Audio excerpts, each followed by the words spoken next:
Rice কুকারে নরম তুলতুলে স্পঞ্জ কেকের রেসিপি, তাও আবার কোনো রকম measurement cup, electric bitter, micro oven বা গ্যাসের চুলা ছাড়াই। আসসালামু আলাইকুম everyone, welcome back to my channel. Rice কুকারে এত সুন্দর কেক তৈরি করা যায়, একবার তৈরি না করলে বিশ্বাসই করতে পারবেন না। আর অল্প খরচে নিজেদের পছন্দ অনুযায়ী সাজিয়েও নিতে পারবেন। এই কেক তৈরি করা যেমন সহজ, খেতেও হয় অনেক বেশি মজার। একবার তৈরি করে খেলে বারবার তৈরি করতে চাইবেন। তাহলে আর কথা না বাড়িয়ে চলে যাচ্ছি মূল রেসিপিতে। কেক তৈরির জন্য প্রথমেই মিক্সিং বলে ভেঙে নিচ্ছি নর্মাল তাপমাত্রার একটি ডিম। ডিম অবশ্যই নর্মাল তাপমাত্রার হতে হবে। চায়ের কাপে মেপে হাফ কাপ পরিমাণ চিনি। প্রথমেই বলেছি আজকে কোনো রকম মেজারমেন্ট কাপ ব্যবহার করব না, চায়ের কাপে মেপেই কেক তৈরি করে দেখাবো। মেজারমেন্ট কাপের 1 কাপ আর এই কাপের পরিমাণ একদম সেম।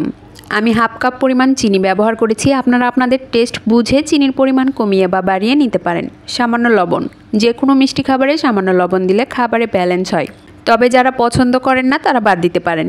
এবার একটা হ্যান্ড উইক্সের সাহায্যে ডিম চিনি ভালোভাবে মিশিয়ে নিচ্ছি চিনি গলা পর্যন্ত। এই কাজটি একটু সময় নিয়ে করতে হবে আর খেয়াল রাখতে হবে চিনি যেন একেবারেই গলে যায়। প্রায় 10 থেকে 12 মিনিট দ্রুত হাত চালিয়ে মেশানোর পরে দেখুন চিনি একেবারেই গলে গেছে আর মিশ্রণের কালারও চেঞ্জ হয়ে সাদা বর্ণের হয়েছে। এবার এর সাথে অ্যাড করছি একই কাপের 4 ভাগের 1 ভাগ পরিমাণ রেগুলার রান্নার তেল। এখানে অবশ্যই রান্নার সাদা তেলটাই ব্যবহার করতে হবে, কোনো রকম ফ্লেভারফুল তেল ব্যবহার করা যাবে না।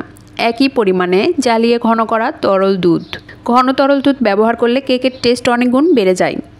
আবারও সবগুলো ভালোভাবে মিশিয়ে নিচ্ছি। মেশানো হয়ে গেলে এবার এর সাথে শুকনো উপকরণগুলো অ্যাড করতে হবে। এর জন্য একটা চালনি নিয়েছি। চালনির মধ্যে দিচ্ছি 1 কাপ পরিমাণ আটা।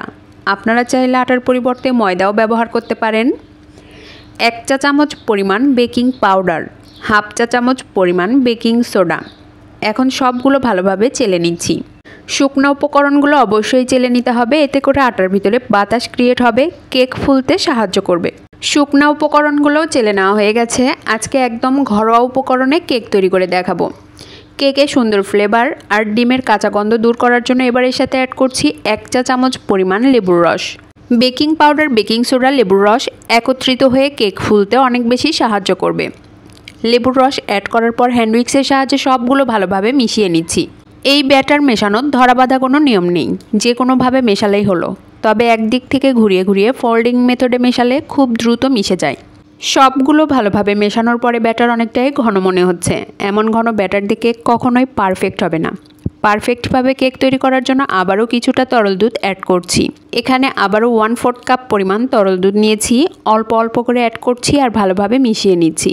যে কোনো কেক তৈরি করার ক্ষেত্রে অবশ্যই চেষ্টা করবেন মেজারমেন্ট ফলো করে পারফেক্ট ব্যাটার তৈরি করতে। এতে করে কেক অবশ্যই পারফেক্ট হবে ইনশাল্লাহ। একটা ডিমের কেকের এই ব্যাটার তৈরি করতে প্রায় হাফ কাপ পরিমাণ তরল দুধ লেগেছে। আপনাদের এর চেয়ে কম বা বেশি লাগতে পারে। ডিমের সাইজ বা আটার ধরনের উপর নির্ভর করে তরল দুধের পরিমাণ ঠিক কতটা লাগবে।